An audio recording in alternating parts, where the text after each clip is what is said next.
ఈ నెల 27వ తేదీన బీఆర్ఎస్ అధినేత కల్వకుంట్ల చంద్రశేఖరరావు ఆధ్వర్యంలో హనుమకొండలోని జరగబోయే బీఆర్ఎస్ పార్టీ రథోత్సవ మహాసభ నేపథ్యంలో జూబ్లీహిల్స్ శాసనసభ్యులు బీఆర్ఎస్ పార్టీ హైదరాబాద్ జిల్లా అధ్యక్షులు శ్రీ మాగంటి గోపీనాథ్ యూసఫ్గూడలోని క్యాంపు కార్యాలయంలో జూబ్లీహిల్స్ నియోజకవర్గ పార్టీ ముఖ్య నేతలతో సన్నాహక సమావేశం చేయడం జరిగింది. 4,000 రూపాయలు పెన్షన్ అన్నారు. మన ఆంధ్రప్రదేశ్ చంద్రబాబు నాయుడు రాగానే ఫస్ట్ సంతకాలు పెట్టాడు 4,000 రూపాయలు పెన్షన్. ఇక్కడ ఏం లేదు, ఎవరు ఇష్టం ఉంటే రాజ్యం అనేది అయిపోయింది. ఒకళ్ళు ఇప్పుడు ఢిల్లీకి 45 సార్లు పోయి రావడం జరిగింది. ఏదన్నా సరే ఢిల్లీ నుంచి రావాల్సింది. ఇక్కడ ఏదైనా ఇష్యూ అయితే అక్కడ ఇన్ఛార్జ్ వచ్చి కూర్చొని ఆమె చేస్తుంది. సీఎం గారు చేయరు. ఇక్కడ ఇప్పుడు ఆ యూనివర్సిటీ ఇష్యూలో కూడా ఆమె నటరాజన్ అయ్యారు, ఆమె వచ్చింది.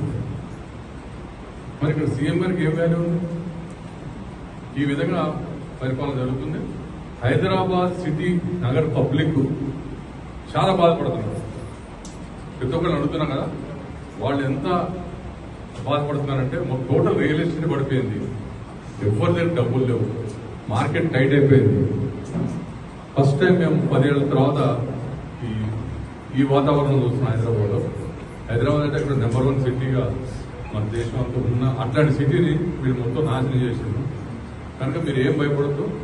మనం ఈసారి పబ్లికే వచ్చి మన ఇంటి నుంచి లాక్కెళ్తారు. ఆ పరిస్థితి వచ్చింది. ఇప్పుడు ప్రజలు కూడా కేసీఆర్ గారు ఎక్కడున్నారని చెప్పి అడుగుతున్నారు. మనకు హైదరాబాద్ సిటీ అంతా 1 సైడ్ ఉంది కాబట్టి ఇంకా మెజార్టీ పెరుగుతుంది. బాగా మెజార్టీ పెరుగుతుంది. రంజాన్తో పాటు బతుకమ్మ చీరలు ఇవ్వలేదు, క్రిస్మస్ గిఫ్ట్లు ఇవ్వలేదు, ఏది ఇవ్వలేదు. ఏం మీకుంటారు మీకు కూడా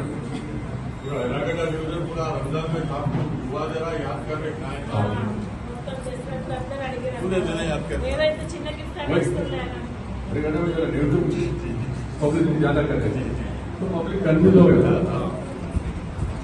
नेगेटिव तो अपने अच्छा पॉजिटिव ज्यादा तो अपन రుణలేసింది ఎవరు రోలే.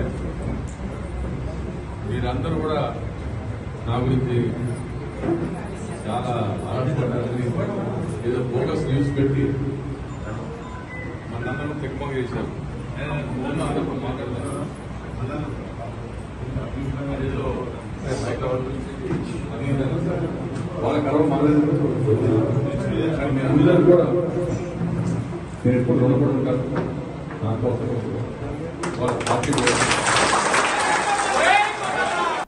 BC Azadi JAC chairman Battula Siddheshwar Patel ఢిల్లీలో బీసీ డిమాండ్ల సాధన కోసం చేస్తున్న ఆమరణ నిరాహార దీక్షపై కేంద్ర ప్రభుత్వం తక్షణమే స్పందించాలని డిమాండ్ చేశారు నేషనల్ ఓబీసీ ఇంటెలెక్చువల్ ఫోరం అధ్యక్షుడు ఆళ్ల రామకృష్ణ.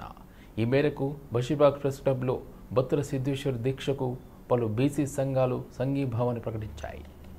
ఈ సందర్భంగా ఆళ్ల రామకృష్ణ మాట్లాడుతూ తెలంగాణ రాష్ట్ర అసెంబ్లీ ఆమోదించిన బీసీ బిల్లును పార్లమెంట్లో ఆమోదించి 9వ షెడ్యూల్లో చేర్చాలని, కేంద్రం చేపడుతున్న జనగణనలో కులగణన చేపట్టాలని సిద్ధేశ్వర్ ఢిల్లీలో చేపట్టిన ఆమరణ నిరాహార దీక్ష నేటికి 7వ రోజుకు చేరుకుందన్నారు. 7 రోజులుగా ఆమరణ నిరాహార దీక్ష చేస్తున్న సిద్ధేశ్వర్ పటేల్ ఆరోగ్యం క్షీణించిందన్నారు. తక్షణమే కేంద్ర రాష్ట్ర ప్రభుత్వాలు జోక్యం చేసుకుని తగిన హామీ ఇచ్చి నిరాహార దీక్ష విరమింపచేయాలని కోరారు. లేని పక్షంలో ఆయన ప్రాణాలకే ప్రమాదం ఏర్పడుతుందని హెచ్చరించారు. ఢిల్లీలోని జంతర్ మంతర్ వద్ద ఆమరణ నిరాహార దీక్ష చేస్తున్న సిద్ధేశ్వర్ పటేల్ను పోలీసులు ఇటీవలే అరెస్ట్ చేయడంతో ఆయన తెలంగాణ భవన్లో ఆమరణ నిరాహార దీక్ష కొనసాగిస్తున్నారని, ఆయన దీక్షకు పీసీసీ అధ్యక్షుడు మహేష్ కుమార్ గౌడ్తో పాటు రాష్ట్ర మంత్రులు, అనేక బీసీ సంఘాల జాతీయ రాష్ట్ర నాయకులు సంఘీభావం తెలియజేయడం జరిగిందన్నారు. తక్షణమే కేంద్ర ప్రభుత్వం జోక్యం చేసుకుని అలాగే రాష్ట్రంలో ఉన్న బీజేపీ కేంద్ర మంత్రులు, ఎంపీలు కూడా కేంద్ర ప్రభుత్వంపై ఒత్తిడి తీసుకువచ్చి బీసీల డిమాండ్లు అమలుకు కృషి చేయాలని ఆళ్ల రామకృష్ణ డిమాండ్ చేశారు. ఈ కార్యక్రమంలో వివిధ బీసీ సంఘాల నేతలు మేకపోతుల రవీందర్ గౌడ్, బొంగు ప్రసాద్ గౌడ్ తదితరులు పాల్గొన్నారు. స్థానిక సంస్థల్లో రిజర్వేషన్లు బీసీలకి చేయడం జరిగింది. వాటినన్నింటినీ కూడా 9th షెడ్యూల్ రాజ్యాంగం 9th షెడ్యూల్లో పెట్టి తెలంగాణ తమిళనాడు తరహాలో వాటికి రాజ్యాంగ రక్షణ న్యాయ సమీక్ష లేకుండా రక్షణ కల్పించమని వారు మరి వాళ్ళు అమర నిరాహార దీక్షలో ఉన్నారు. ఈ పరిస్థితుల్లో వెంటనే కేంద్ర రాష్ట్ర ప్రభుత్వాలు స్పందించి తగు విధంగా వారికి అష్యూరెన్స్ ఇస్తే మరి ఆయన మనం కాపాడుకోగలం, లేకపోతే ఆయన ఎట్టి పరిస్థితుల్లో నేను విరమించేది లేదని వారు మొక్కుబట్టుగా ఉన్నారు. అలాగే మన రాష్ట్రం నుంచి కానీ ఇతర రాష్ట్రాల నుంచి కానీ అన్ని రాజకీయ పార్టీల వాళ్ళు, మన కాంగ్రెస్ పార్టీ అధ్యక్షులు మహేష్ కుమార్ గౌడ్ గారు, అలాగే బీజేపీ నుంచి ఈటల రాజేంద్ర గారు, మన కాంగ్రెస్ నుంచి మంత్రి గారు పొన్నం ప్రభాకర్ గారు, సురేఖ మేడం గారు మంత్రి గారు, ఇలా అందరూ కూడా ఎంతో మంది వందలాది మంది ప్రముఖులు వచ్చి ఆయన నిరాహార దీక్ష శిబిరాన్ని సందర్శించి సంఘీభావాన్ని తెలియజేశారు. కానీ ఇప్పటికీ కూడా ఏ రకమైన అష్యూరెన్స్ కూడా ఏ ప్రభుత్వం నుంచి కూడా వారికి లభించలేదు. కాబట్టి మేమందరం కూడా ఆందోళన చెందుతూ వివిధ బీసీ సంఘాల మిత్రులు వచ్చి ఉన్నారు. అలాగే తెలంగాణలోని పెద్ద సంఘాలు పెద్ద పార్టీలు వారు వచ్చి ఉన్నారు. మేము చాలా ఆందోళన పడుతున్నాం ఆయన ఆరోగ్యం మీద. ఇమ్మీడియట్ గా స్పందించి వారి నిరాహార దీక్షను విరమింపు చేసే చర్యలన్నీ చేపడతారని మరి మేమంతా కోరుతూ వారికి సంఘీభావం తెలియజేస్తున్నాం. నేషనల్ ఇంటలెక్చువల్ ఫోరం నుంచి నేను ఆళ్ల రామకృష్ణ అధ్యక్షుడిని. అలాగే మా మిత్రులు మేకపోతుల నరేంద్ర గౌడ్ గారు వచ్చున్నారు తెలంగాణ బీసీ సంక్షేమ సంఘం నుంచి.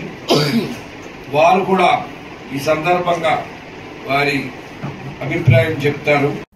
టెక్నాలజీ అందుబాటులోకి వచ్చాక మోసాలకు అడ్డు అదుపు లేకుండా పోయింది. సోషల్ మీడియాను ఉపయోగించుకుని మోసాలకు తెగబడుతున్నారు కొందరు వ్యక్తులు. తాజాగా ఓ వ్యక్తి ఏకంగా ఎమ్మెల్యే ఫోటోలను ప్రొఫైల్ పిక్గా వాడుకుని యువతులను బోడి కొట్టించాడు. ఒకరు కాదు ఇద్దరు కాదు ఏకంగా 26 మంది యువతులను పెళ్లి పేరుతో నమ్మించి డబ్బులు దండుకున్నాడు. షాదీ.com మోసగాడి కేసులో సంచలన విషయాలు వెలుగు చూశాయి. 5 రోజుల కస్టడీ తీసుకుని విచారణ చేస్తున్న జూబ్లీహిల్స్ పోలీసులు యానం ఎమ్మెల్యే గుల్లపల్లి శ్రీనివాస్ అశోక్ ఫోటోలను వాడుకున్నట్లు నిందితుడు జోగాల వంశీకృష్ణ అలియాస్ హర్ష వెల్లడించారు. 4 రాష్ట్రాల్లో 26 మంది యువతులను పెళ్లి పేరుతో మోసగించి డబ్బులు దండుకున్నట్లు విచారణలో తేలింది. యానం ఎమ్మెల్యే గుల్లపల్లి శ్రీనివాస్ అశోక్తో పాటు కాకినాడలో ఒకే కాలేజీలో చదివిన వంశీకృష్ణ 2016 నుంచి గుల్లపల్లి శ్రీనివాస్ అశోక్ ఫోటోలు తన ప్రొఫైల్ ఫోటోగా వాడినట్లు వంశీకృష్ణ తెలిపారు. మోసాల కోసం స్నేహితుల పేర్లతో 3 సిమ్ కార్డులు వాడినట్లు పోలీసులు గుర్తించారు. అల్లు అర్జున్ జన్మదిన వేడుకలు హైదరాబాద్ రామంతపూర్ చర్చి కాలనీలోని అంగన్వాడీ కేంద్రంలో అల్లు అర్జున్ అభిమాన సంఘం రాష్ట్ర అధ్యక్షులు గడ్డన్ రవికుమార్ ఆధ్వర్యంలో ఘనంగా జరుపుకున్నారు.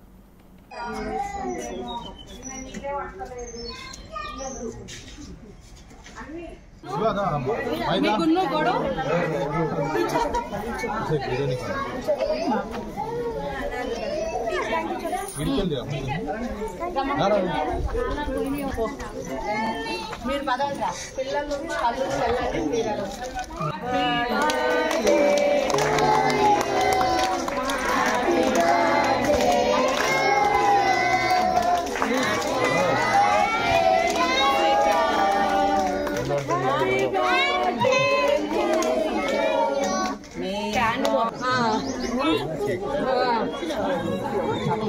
అంటే ఆగండి, ఇప్పుడు ఇస్తే వాడు డ్రెస్ నిండా పూసుకుంటారు. ఆగండి అంటే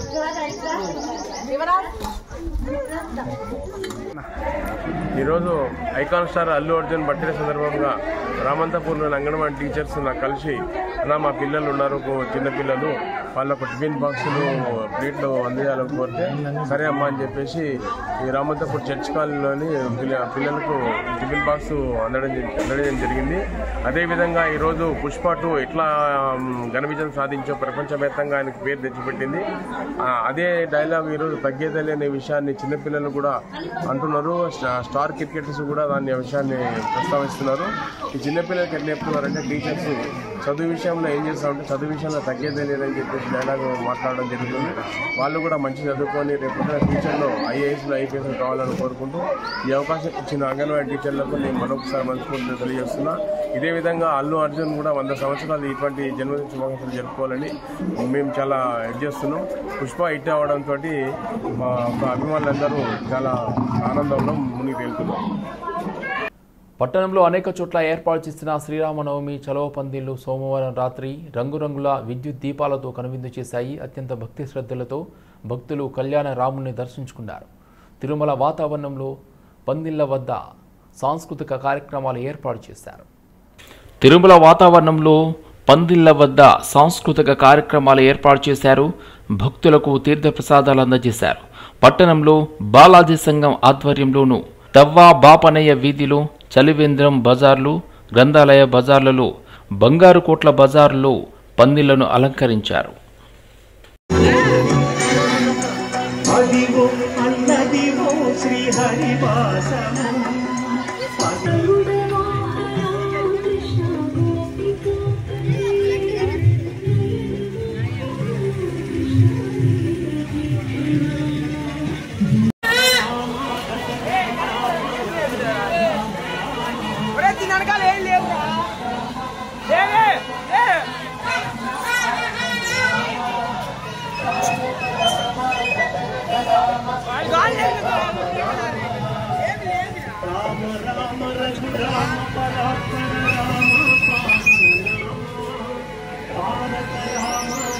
రంగారెడ్డి జిల్లా కోకాపేటలోని సర్వే నెంబర్ 100లో అక్రమ నిర్మాణాలను కూల్చివేశారు. రెవెన్యూ అధికారులు ప్రభుత్వ స్థలాన్ని కబ్జా చేసిన కబ్జాదారులు కబ్జా చేసిన స్థలంలో వ్యాపార సముదాయాల నిర్మాణం చేపట్టిన సమాచారం అందుకున్న గండిపేట రెవెన్యూ అధికారులు ఈరోజు తెల్లవారుజామునే రంగంలోకి దిగి జేసీబీ సహాయంతో కూల్చివేతలు చేపట్టారు. భారీ పోలీసు బందోబస్తు నడుమ కొనసాగుతున్న కూల్చివేతలు ఎవరైనా ఎంతటి వారైనా అక్రమ కట్టడాలకు పాల్పడితే కఠిన చర్యలు ఉంటాయని హెచ్చరించారు రెవెన్యూ అధికారులు.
చిలుకూరు బాలాజీ బ్రహ్మోత్సవాలు ప్రారంభమయ్యాయి. రంగారెడ్డి జిల్లా మొయినాబాద్ మండలం చిలుకూరులో వారం రోజుల పాటు జరిగే బ్రహ్మోత్సవాలు అంగరంగ వైభవంగా ప్రారంభమయ్యాయి. ఆలయ ప్రధాన అర్చకులు సిఎస్ రంగరాజన్ స్వామి సోమవారం ప్రత్యేక పూజలు నిర్వహించి అంకురార్పణ చేశారు. బ్రహ్మోత్సవాల్లో భాగంగా ధ్వజారోహణం నిర్వహించారు. ఆలయ ప్రధాన మండపంలో స్వామివార్లు అమ్మవార్ల ఉత్సవ విగ్రహాలను ప్రతిష్ఠించి బ్రహ్మోత్సవాల పూజా కార్యక్రమాలు నిర్వహించారు. వేద మంత్రోచ్చారణలతో దేవాలయం మారుమోగింది. స్వామివారి ఉత్సవ విగ్రహాలను ఆలయ ప్రాంగణంలో ఊరేగించిన అనంతరం యజ్ఞ మహోత్సవం నిర్వహించారు. పూజా కార్యక్రమాలు తిరుమల కిరణాచారి రామస్వామి ఆధ్వర్యంలో నిర్వహించారు. ఆలయ మేనేజింగ్ కమిటీ కన్వీనర్ గోపాలకృష్ణస్వామి, అర్చకులు రంగరాజన్ పాల్గొన్నారు.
దిల్షుఖ్నగర్ జంట పేలుళ్ల నిందితుల మరణశిక్ష ఖరారుపై నేడు హైకోర్టు తీర్పు వెలువరించింది.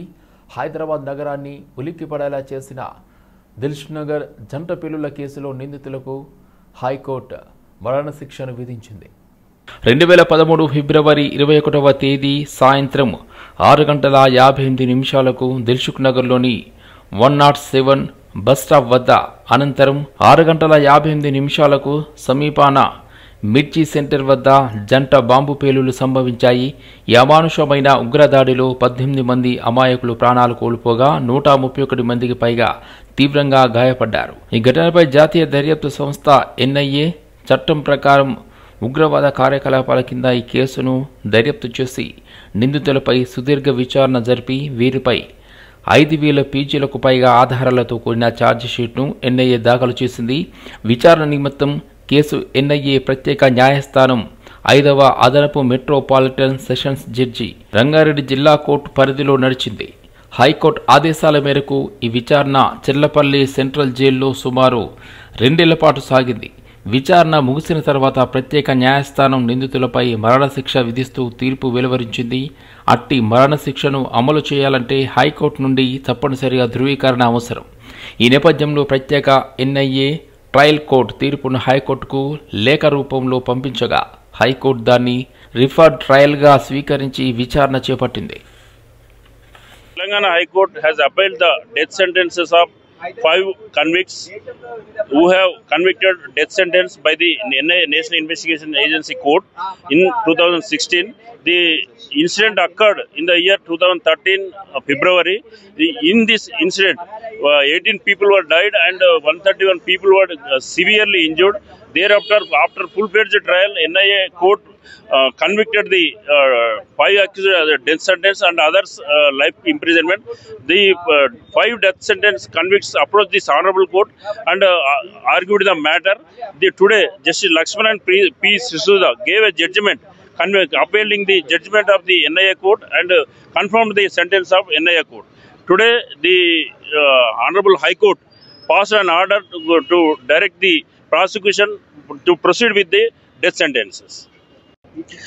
ఏదైతే దిల్షుఖ్నగర్ జంట బాంబు పేలుళ్ల కేసులో 2013లో జరిగిన ఈ బాంబ్ బ్లాస్ట్ లో NIA కేసు రిజిస్టర్ చేయడం జరిగింది.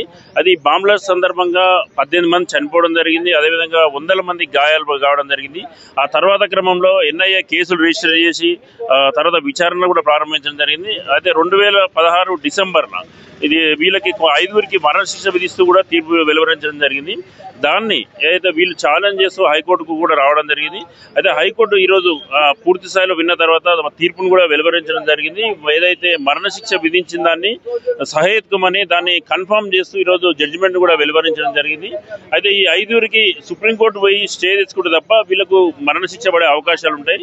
ఒకవేళ కనుక సుప్రీంకోర్టు కనుక పూర్తి స్థాయిలో విచారించే వరకు స్టే ఇస్తే కొంత సమయం పట్టే అవకాశం ఉంటుంది. అల్వాల్ మచ్చబుల్లారంలోని హిందూ శ్మశాన వాటికను హైడ్రా కమిషనర్ రంగన్న సందర్శించారు. ఇటీవల శ్మశాన వాటికను డంపింగ్ యార్డుగా మారుస్తున్నారని, పలు నిర్మాణాలు చేపడుతున్నారని కాలనీవాసులు ఫిర్యాదు చేసిన నేపథ్యంలో రంగన్న శ్మశాన వాటిక స్థలాన్ని పరిశీలించారు. హిందూ శ్మశాన వాటిక కోసం కేటాయించిన స్థలాన్ని కబ్జా చేస్తూ డంపింగ్ యార్డుగా మార్చేందుకు ప్రయత్నించడం సరికాదని అన్నారు. హిందూ శ్మశాన వాటికలో ఎట్టి పరిస్థితుల్లో డంపింగ్ యార్డ్తో పాటు నిర్మాణాలు చేపట్టవద్దని అల్వాల్ మున్సిపల్ డిప్యూటీ కమిషనర్కు రంగన్న సూచించారు. డంపింగ్ యార్డ్ కోసం కేవలం 2 ఎకరాల స్థలాన్ని మాత్రమే కేటాయించారని, దాదాపు 5 ఎకరాలలో డంపింగ్ చేయడం సమంజసం కాదని అన్నారు. గత 24 రోజులుగా హిందూ శ్మశాన వాటికను రక్షించాలంటూ కాలనీవాసులు ఆందోళన చేస్తున్న విషయాన్ని స్థానిక ప్రజాప్రతినిధులు తన దృష్టికి తీసుకువచ్చారని తెలిపారు. స్థానికంగా ఉన్న ప్రజలకు డంపింగ్ యార్డ్ మూలంగా సమస్యలు తలెత్తుతున్నట్లు, వెంటనే డంపింగ్ యార్డ్ పనులు నిలిపివేయాలని అన్నారు.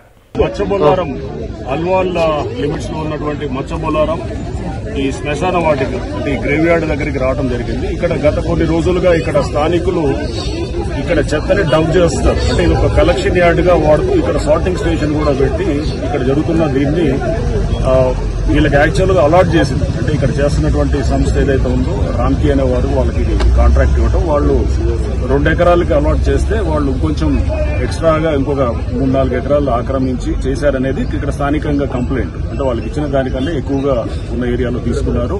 ప్లస్ చెత్త డంప్ చేయడం వల్ల వీళ్ళకి ఇక్కడ కొంత ఇబ్బందులు వస్తున్నాయి ఉన్నట్టు చుట్టుపక్కల ఉన్న కాలనీస్ అనేది కూడా దట్ వాజ్ అనదర్ కంప్లైంట్.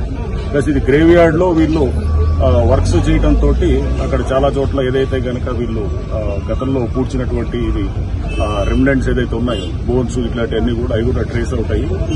దాంతో కొంత ఇబ్బందిగా ఉన్నదనేటువంటిది ఈ కంప్లైంట్స్ నేపథ్యంలో ప్లస్ రాజకీయ ప్రతినిధులు కూడా గత ఎక్స్ ఎమ్మెల్యే గారు మైనపల్లి హనుమంతరావు గారు, ప్రస్తుత ఎమ్మెల్యే గారు రాజశేఖర రెడ్డి గారు, ప్రస్తుత ఎంపీ గారు ఈటల రాజేందర్ గారు, ఇక్కడ ఇది మన మల్కాజ్గిరి ఎంపీ గారు, వీరందరూ కూడా రిప్రజెంట్ చేయడం జరిగింది. మొన్న శనివారం రోజున మంత్రి గారు శ్రీధర్ బాబు గారి దగ్గర నన్ను కూడా పిలిచారు. ఈటల రాజేందర్ గారు ఎంపీ గారు వచ్చి కూడా పిలిచినప్పుడు అక్కడ కూడా మీటింగ్ అయింది. సో పబ్లిక్ ఏదైతే ఈ ప్రాబ్లం ఎక్స్ప్రెస్ చేశారో ఈ ప్రాబ్లం కి ఒక సొల్యూషన్ తీసుకురావాలనేది మంత్రి గారు మాకు ఆదేశించారు. అట్లానే జీహెచ్ఎంసీ కమిషనర్ ఇలంబర్తి గారికి కూడా ఆదేశించారు. సో ఈ నేపథ్యంలో ఇక్కడికి రావడం జరిగింది. సో దీన్ని తప్పకుండా రిజాల్వ్ చేస్తాము. రిజాల్వ్ చేసి దీనికి అంత డిస్కషన్ మీద రిజాల్వ్ చేసి పబ్లిక్ ఏదైతే వాళ్ళ కన్సర్న్స్ ఉన్నాయో అన్నింటినీ కూడా తప్పకుండా అడ్రస్ చేసి దానికి చేస్తాము. సో అప్పటిదాకా ఇక్కడ ఏదైతే కన్స్ట్రక్షన్ యాక్టివిటీ జరుగుతుందో ఆ కన్స్ట్రక్షన్ యాక్టివిటీ కూడా జరగకుండా ఆపాలని చెప్పి కూడా మేము ఒక సొల్యూషన్ 15 రోజుల్లో మనం దీనికి సొల్యూషన్ వర్కౌట్ చేసేటట్టుగా ఎలాంటి సొల్యూషన్ అంటే ఇక చూడాలి. అది ఇప్పుడు దీని నుంచి మనం డిస్కస్ చేసినప్పుడు ఎటువంటి సొల్యూషన్ వస్తుంది ముందు మనం ఒక డైలాగ్ లో నెగోసియేషన్స్ లోకి వెళ్ళినప్పుడు ఒకటి ఆప్షన్ ఇక్కడ నుంచి షిఫ్ట్ చేయాలనేది వీళ్ళ స్థానికుల రిక్వెస్ట్. లేదా ఇక్కడ పెడితే కనుక వాళ్ళకి ఇంకా ఏమన్నా వేరే ఇక్కడ ఇతర గవర్నమెంట్ ల్యాండ్స్ ఉన్నాయా లేదా ఇంకెక్కడన్నా ఉన్నాయా అనేది, అంటే జనవాసాల మధ్యలో ఉండకూడదు అనేది ఈజ్ అనదర్ ఇక వివరాలకు వెళ్తే అల్లు అర్జున్ ఇంటి వద్ద అభిమానులు సందడి చేశారు. జూబ్లీ హిల్స్లోని అల్లు అర్జున్ బర్త్డే సందర్భంగా ఆయన ఇంటి వద్ద మెయిన్ రోడ్లో బైక్పై ఫ్లెక్సీలతో ఆయన అభిమానులు మంగళవారం సందడి చేశారు. జై బన్నీ జై బన్నీ అనే నినాదాలతో రోడ్డుపై అభిమానులు రచ్చ చేశారు. జై బన్నీ అనే నినాదాలతో రోడ్డుపై అభిమానులు రచ్చ చేశారు. ఈ నేపథ్యంలో ఎలాంటి అవాంఛనీయ సంఘటనలు జరగకుండా పోలీసులు కలగజేసుకుని అభిమానులను చెదరగొట్టారు.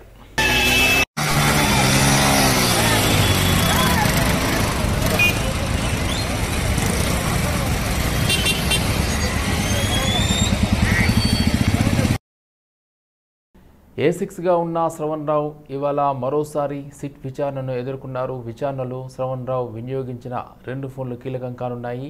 ఇప్పటికే శ్రవణ్ రావు 2 సార్లు సిట్ విచారణకు హాజరయ్యారు. విచారణలో భాగంగా గత ఎన్నికల సందర్భంగా శ్రవణ్ రావు వాడిన ఫోన్లను స్వాధీనం చేయాలని సిట్ నోటీసులు జారీ చేసింది. దీంతో రెండోసారి సిట్ విచారణకు హాజరైన శ్రవణ్ రావు ఓ పాత తుప్పు పట్టిన ఫోన్ ఇచ్చాడు. ఆ తుప్పు పట్టిన ఫోన్ను చూసిన విచారణ అధికారులు విస్మయానికి గురయ్యారు. సుప్రీంకోర్టు స్పష్టమైన సిట్ విచారణకు సంపూర్ణంగా సహకరించాలని ఆదేశించిన శ్రవణ్ రావు సహకరించకపోవడంతో వారిని అసంతృప్తికి గురిచేసింది. తాము అడిగిన 2 సెల్ ఫోన్లతో పాటు అడిగిన ప్రశ్నలకు సరైన సమాధానంతో ఈ నెల 8వ తేదీన మరోసారి విచారణకు హాజరు కావాలని సిట్ అధికారులు నోటీసులు ఇచ్చింది. దీంతో ఇవాళ ఆయన సిట్ ఎదుట హాజరు కానున్నారు.